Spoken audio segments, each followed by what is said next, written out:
Hey guys, Gate here with another comprehensive review of the second collab character Rei, including her weapon kit, team composition, relic selections, and rotation tips. First, let's take a look at the weapon. Rei's bow, named Salvation, is an attacker Vault Frost fusion weapon, with Vault being the primary element. Its main role is to provide background damage and damage buffing. Of course, it can also be used in the front end to do damage for newcomers, as she is quite capable of doing both. Rei has 14 for both charge and shatter, but we all should know by now how reliable these shatter ratings are for ranged weapons. Next, let's talk about her passives. As all Vault Frost dual element characters so far, she has Force Impact just like Brevi. When fully charged, the next attack puts enemies into a 45-second Force Impact state, increasing Frost and Vault damage received by the target. She also has the Vault and Frost fusion mechanic, allowing her to utilize the highest gear stats you have equipped for Vault or Frost.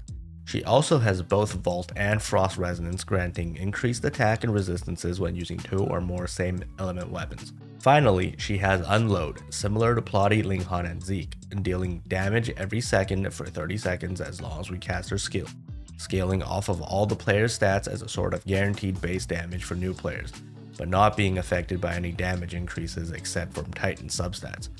Besides all the above typical passives, she has an additional unique passive that is part of her core mechanics, Homing Arrows. Whenever you deal damage with any weapon, a homing arrow is fired at the target automatically, dealing damage to the first target hit. Additionally, you gain 4 special energy points, which will be important later. These homing arrows remain on the target for 30 seconds, applying an overload buff. When 3 homing arrows are on the target, they explode, dealing small AoE damage. The homing arrow can trigger at most once every 0.5 seconds. Moving on to the basic attacks. Since Rei's basic attack multipliers aren't that good, we're skipping straight to what's important, and that's her attack hold branch attack, back jump arrow, which is also where the core mechanics of her weapon is located. Trigger it by holding down the basic attack button after a prior basic attack. If her special energy is above 70 points at this time, she will trigger the energy consumption state, increasing Vault and Frost attack. When her special energy reaches 100, the energy consumption state can be entered automatically when switching off her weapon instead, for background damage and buffing purposes. During the energy consumption state, when her weapon is in the background, it consumes 3.3 special energy every 0.5 seconds, while providing a damage buff to her homing arrows, and a larger AoE when they explode after 3 arrows. When her weapon is in the foreground, it consumes 5 special energy every 0.5 seconds. Continuously clicking the attack button or just holding it will trigger the dodging rapid fire basic attack combo instead of her normal basic attacks, dealing significant damage, and is her way of doing on-field damage if you choose to play her as the main DPS.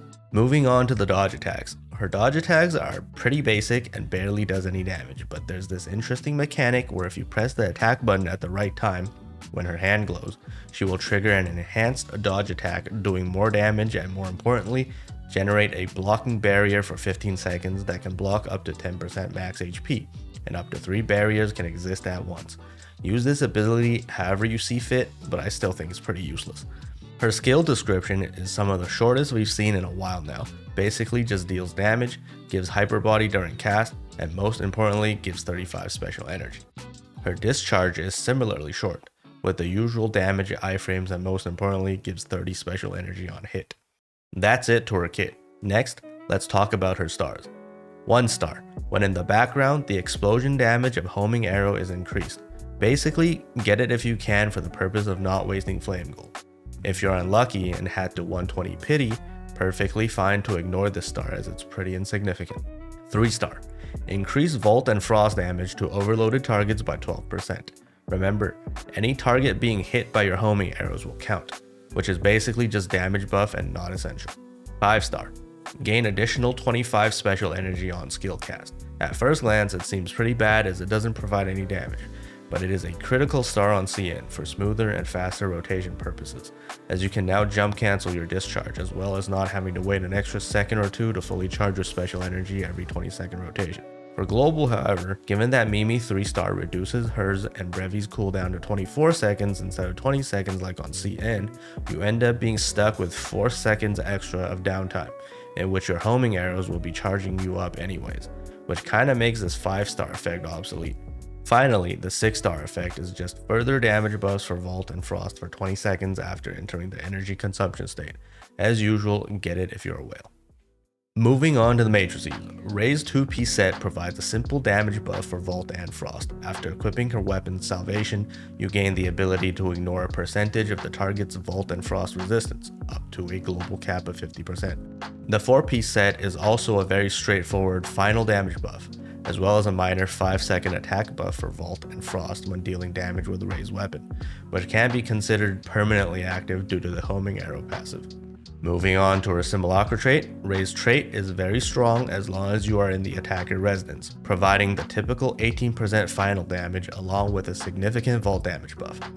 Unfortunately, if you are not in the attacker residence, in the case of the Mimi Brevi Rei comp, you will instead get the second effect, which is pretty useless.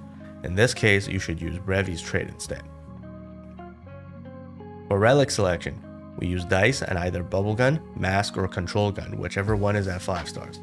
For global players, the usual suspects of Thoracic Heart, bubble gun, overdrive shot, mask, or control gun should all work as the dice replacement. Con 2 can also work here if you choose not to use Mimi 3-star for the cooldown reduction and instead go for the 30-second rotation. For the free-to-play without Battle Pass relics, just stick to 2-star Con and 3-star Spacetime Rift or 5-star Shield as usual. Now, let's talk about her rotation.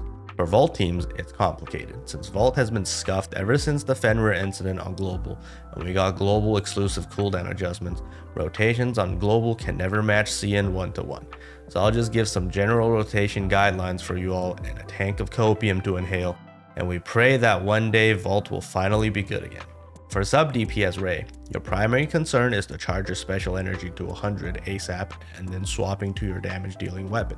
For a team like Triple Vault, Mimi, Brevi, and Rei, which requires 3-star Mimi so you get 24-second cooldowns, you will want to first start with Brevi skill to get the cooldown ticking, then you discharge into Rei and cast skill to max the special energy bar.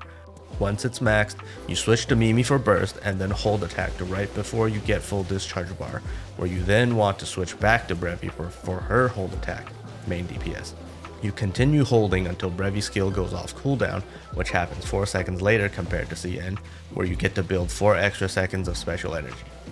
Cast Brevi's skill again, and rinse and repeat, but this time you only need to hold attack Mimi for a split second to refresh her Matrices buff before going back to Brevi.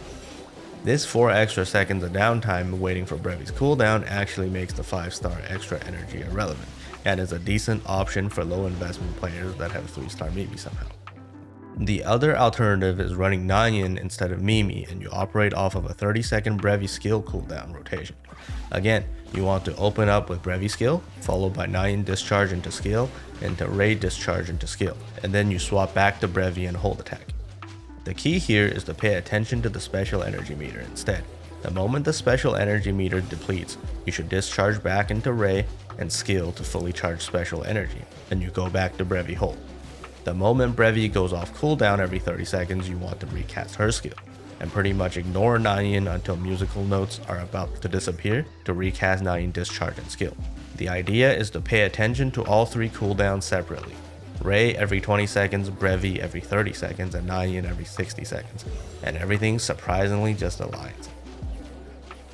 For main DPS Rei teams, you want to start with all the off-field DPS and buffs before ending on Rei. For example, the Nyan Mimi Rei team would want to start with Nyan skill, then go into Mimi skill and hold attack, then finally discharge into Rei and skill into attack hold attack. With a full special energy bar, you can hold the attack button for 4 complete cycles even if you already depleted all your special energy. As long as you entered the first attack sequence, you will continue all the way until the Falling Thunder animation happens on your 3rd hit. You then rotate back and forth between Rei and Mimi until Nyan needs another skill refresh. For global, with the extra 4 seconds of downtime on Mimi's skill, consider casting an extra Nyan discharge to perfectly cover that up. Finally, a quick tip on main DPS Rei. Since Rei is a bow weapon that shoots projectiles, that means said projectiles have travel time and will have trouble hitting fast moving targets and can also be blocked by terrain or even other players. So in practice, main DPS Rei is quite scuffed. To mitigate some of this, try to always position yourself where you have clear line of sight on the target, free of any other players. And if that's not possible, consider doing aerial hold combos instead. Yes, she functions exactly the same while in the air, as long as you have stamina. And that's it to the vault rotations. As for the Frost Comp, well, you can try to make her work in a Frost team, and theoretically on paper she fits, and you'll see some amazing numbers on Kektas like this Linghan Yanoa Rei team, but the fact that she only does passive vault damage on her homing arrows make her a bit awkward in a Frost team, as you should never be doing mixed elemental damage in the first place. Making things even worse, the team barely has any shatter capability and survivability in real content either. So unless you really like Rei and want to make it work, I would highly suggest against Rei as a Frost main. Finally, let's talk about all the Vault Rei teams and alternatives for new players and free-to-play. We're going to split this one up with Rei as background sub DPS or Rei as foreground main DPS. Starting with Rei as the sub DPS, that means we need a main DPS weapon, which ideally should be Brevi, but Mimi and Nayan could also work depending on content. Anything older is definitely not worth using over just straight up main DPSing with Rei instead. For the other background weapon, it should provide some sort of vault damage or buffs relevant to vault. Options include Nayan, Mimi, Yanoa, Rubilia, Fiona, Fenrir, Tian, Lin, Nemesis, Claudia, or Tsubasa. The newer the better. Yanoa aside, of course, since she's primarily Frost.